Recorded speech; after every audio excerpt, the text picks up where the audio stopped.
नमस्कार सभी कर्मचारियों और पेंशनर्स का एक बार फिर से हार्दिक स्वागत है। 8वें पे कमीशन से बड़ी खबर है। क्या सरकार बदलेगी महंगाई भत्ते की गणना का कैलकुलेटर? 3 महीने में तय होगा डीए और डीआर। साथ ही 8वें पे कमीशन को लेकर आई बड़ी खुशखबरी। जल्द गठित होने जा रही है 8वें पे कमीशन कमेटी। 2.28 का मिलेगा फिटमेंट फैक्टर। न्यूनतम वेतन और पेंशन में होगी जबरदस्त बढ़ोतरी। साथ ही रिटायरमेंट और ग्रेजुएट को लेकर आई बड़ी खबर। साथ ही बात करेंगे देश भर के 70 लाख से ज़्यादा पेंशन धारकों को बजट 2025 में मिलेगी ये 3 बड़ी सौगात। जानकारी पसंद आई तो वीडियो को लाइक कीजिएगा। चैनल पे पहली बार आए हैं तो प्लीज़ चैनल को सब्सक्राइब कीजिएगा, क्योंकि आपसे जुड़े तमाम तरह के महत्वपूर्ण आदेश, वीडियो और इन्फॉर्मेशन हम यहाँ पर लाते रहते हैं। केंद्रीय बजट से पहले केंद्र सरकार के कर्मचारियों ने कैबिनेट सचिव के सामने एक नई मांग रखी है। Confederation of central government employees and workers के महासचिव एस.बी. यादव ने कैबिनेट सचिव को भेजे अपने पत्र में महंगाई भत्ता और महंगाई राहत यानी डीए और डीआर की गणना का कैलकुलेटर बदलने की मांग की है।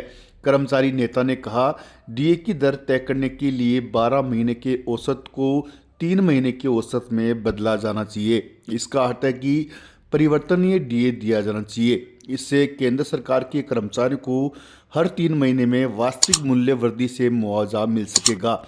सार्वजनिक क्षेत्र के बैंकों के कर्मचारियों का डीए इसी आधार पर तय होता है। इतना ही नहीं, केंद्रीय कर्मचारियों और पेंशनर्स के लिए अलग से उपभोक्ता मूल्य सूचकांक तैयार करने की भी मांग रखी गई है। Confederation of central government employees and workers द्वारा 17 जनवरी को ये पत्र कैबिनेट सचिव को भेजा गया है। इसमें कहा गया है कि बैंकिंग कर्मचारी का डीए हर साल प्रत्येक तिमाही यानी फरवरी, अप्रैल, मई, जुलाई, अगस्त, अक्टूबर और नवंबर, जनवरी में संशोधित किया जाता है। यादव के मुताबिक यदि जनवरी में मूल्य में वृद्धि होती है तो इसकी आंशिक भरपाई 12 महीनों के बाद की जाती है। डीए की गणना और भुगतान 6 महीने के बजाय हर 3 महीने में किया जाना चाहिए। पॉइंट टू पॉइंट डीए प्रदान किया जाना चाहिए। अब डीए को न्यूनतम मूल्य पर राउंड ऑफ किया जाता है। जैसे कि हमें 42.90% डीए के लिए पात्र है तो हमें केवल 42% डीए स्वीकृत किया जाता है।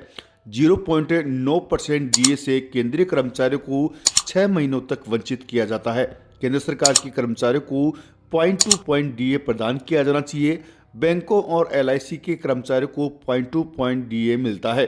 केंद्र सरकार के कर्मचारियों और पेंशन भोगियों के लिए अलग से उपभोक्ता सूचकांक का निर्माण करने की मांग की गई है। सरकार द्वारा उपभोक्ता मूल्य सूचकांक की गणना के लिए उपयोग की जाने वाली 465 वस्तुओं को आधार बनाया जाता है, चूँकि इनमें कई वस्तुओं का उपयोग केंद्र सरकार के कर्मचारियों द्वारा दैनिक जीवन में नहीं किया जाता है। यह केंद्र सरकार के कर्मचारियों और पेंशन भोगियों द्वारा उपयोग की जाने वाली वास्तविक मूल्यों की वृद्धि के प्रभाव को बेअसर कर देता है। आपको जानकारी के लिए बता दें कि केंद्रीय कर्मचारी संगठन ने डिमांड की है कि डीए की दर अब 6 महीने के बजाय 3 महीने में तय की जाए।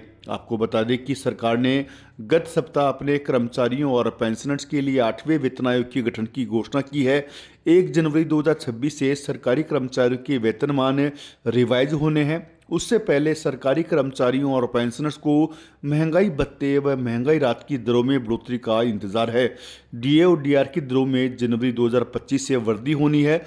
मौजूदा समय में 53% की दर से डीए और डीआर मिल रहा है। अखिल भारतीय उपभोक्ता मूल्य सूचकांक और महंगाई दर को देखें तो 1 जनवरी से डीए और डीआर में 3% की वृद्धि संभव है। ऐसे में डीए की दर 56% पहुंच जाएगी। पिछली बार भी महंगाई भत्ते में 3% की बढ़ोतरी की गई थी। केंद्र सरकार मार्च में होली से पहले डीए और डीआर की दरों में बढ़ोतरी की घोषणा करती है। 7वें वेतन आयोग के अनुसार महंगाई भत्ते और महंगाई राहत की गणना अखिल भारतीय उपभोक्ता मूल्य सूचकांक के आधार पर होती है। जुलाई 2024 से दिसंबर 2024 तक के अखिल भारतीय उपभोक्ता मूल्य सूचकांक के आंकड़ों से तय होगा कि जनवरी 2025 में केंद्र सरकार डीए में कितना इजाफा कर सकती है। जुलाई 2024 से नवंबर 2024 तक के डेटा बताता है कि जनवरी 2025 में डीए की दरों में 3% की बढ़ोतरी हो सकती है। हालांकि अभी दिसंबर के एआईसीपीआई के नंबर जारी नहीं हुए हैं। अगर दिसंबर में यह आंकड़ा 145 के आसपास रहता है तो डीए 56% पर पहुंच जाएगा। पिछले कुछ वर्षों से डीए और डीआर में बढ़ोतरी तय समय से 2-3 महीने बाद हो रही है। भले ही जनवरी और जुलाई से डीए में बढ़ोतरी किए जाने का नियम है, लेकिन इसकी घोषणा मार्च व अक्टूबर में की जाती है। केंद्र सरकार होली और दिवाली पर कर्मचारियों को डीए और डीआर बढ़ोतरी की सौगात देती है। नवंबर 2024 के लिए अखिल भारतीय उपभोक्ता मूल्य सूचकांक 144.5 अंकों के स्तर पर स्थिर रहा है। नवंबर 2024 के लिए मुद्रास्फीति की दर 2023 के 4.98% की तुलना में 3.88% रही है। श्रम ब्यूरो एवं श्रम एवं रोजगार मंत्रालय से संबंधित कार्यालय द्वारा हर महीने औद्योगिक श्रमों के लिए उपभोक्ता मूल्य सूचकांक का संकलन देश के परिव्याप्त 88 महत्वपूर्ण औद्योगिक केंद्रों के 317 बाजारों से एकत्रित खुदरा मूल्यों के आधार पर किया जाता है। सितंबर 2024 का अखिल भारतीय उपभोक्ता मूल्य सूचकांक 0.7 अंक बढ़कर 143.3 अंकों के स्तर पर संकलित हुआ है।